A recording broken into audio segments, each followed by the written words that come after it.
हळदी शेतात आलो आहोत। बऱ्याच दिवसाच्या पावसाच्या विश्रांतीनंतर आता आपला वेळ मिळाला आहे ते हळदीचे नियोजन करण्याचा। सर्वात पहिले आपल्याला हळदीला तण नियोजन करणे हे महत्त्वाचे आहे, कारण जेवढं आपल्या हळदीमध्ये तण असेल ते आपल्यासाठी घातक असेल। कारण आपण यापुढच्या जेवढ्या ड्रेचिंग करणार आहोत, म्हणजे हळदीला जे ड्रेचिंग करणार आहोत किंवा खत टाकणार आहोत, त्यामधील जवळपास 50% पार्ट हा आपला तण खाणार। त्याच्यामुळे आपल्याला काय करायचं आहे की पहिले तण नियंत्रण करायचं। तण नियंत्रण करताना सुद्धा त्याच्यामध्ये मॅन्युअली माणसाच्या सहाय्याने आपल्याला हे निंदन करून घ्यायचं आहे। तर निंदन झाल्यानंतर आपल्याला त्याच्यात आता पाहत आहोत की आपण करपा सुद्धा पडत आहे। त्या करपा पडत आहे, त्या करपा कंट्रोल करण्यासाठी आपल्याला ॲमिस्टार टॉप हे 30 मिली प्रतिपंप वापरायचा आहे, जेणेकरून करपा आपला कमी होईल। अतिशय चांगल्या प्रतीचं फंगीसाईड आहे। त्यासोबत आता याचा पण प्रादुर्भाव होत आहे कंदमाशीचा, आणि कंदमाशी कंट्रोल करण्यासाठी आपल्याला मेशी सुमोटोमोचं हे प्रोडक्ट आहे। मेशी हे वापरल्यानंतर कंदमाशीचा नायनाट होतो, म्हणजे पूर्णपणे कंदमाशी कमी होते आणि त्यामुळे आपल्याला कंदसड लागण्याची शक्यता कमी राहते। त्यासोबत ॲग्रेसिया कंपनीचं एकदम चांगल्या प्रतीचं असं मायक्रोन्यूट्रिएंट आहे कॅल्बा।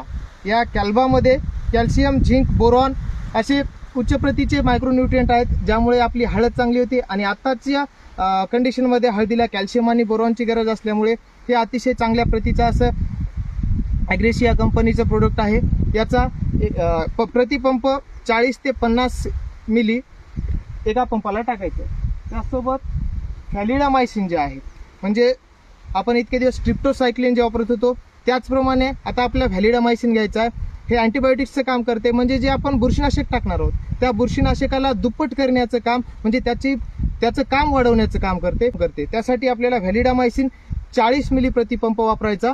त्याचसोबत आपण एक नवीन प्रोडक्ट आणलेलं आहे न्यू गोल्ड नावाचं। या न्यू गोल्डमध्ये आहे ट्रायकंटेनॉल, जे की आपले प्रकाश संश्लेषण क्रियेमध्ये महत्त्वाचा घटक आहे। जास्त प्रकाश संश्लेषण म्हणल्यानंतर अन्न तयार करण्याची प्रक्रिया जास्त, म्हणजे अन्न जेवढे आपलं झाड तयार करेल ते आपल्या हळदीसाठी कामाचं असेल। त्याचबरोबर हे वापसा कंडिशन करण्याचं काम करते, म्हणजेच काय तर जमिनीमधलं पाणी हे फास्ट मुळाच्याद्वारे या ट्रायकंटेनॉलमुळे ओढले जाते आणि ते आपल्या हवेमध्ये सोडले जाते। त्यामुळे ट्रायकंटेनॉल हे 30 ml प्रतिपंप आपल्याला आताच्या फवारणीमध्ये घ्यायचा आहे। डेकोरस सुद्धा आपल्याला 20 मिली प्रतिपंप वापरायचा आहे, कारण डेकोरस वापरण्याचे फायदे म्हणजे काय तर आपल्या पाण्याचा जो pH आहे तो मेंटेन करतो, आणि जर पाण्याचा pH जर मेंटेन झाला तर आपली फवारणी 100% सक्सेस झाली असा होतो। धन्यवाद।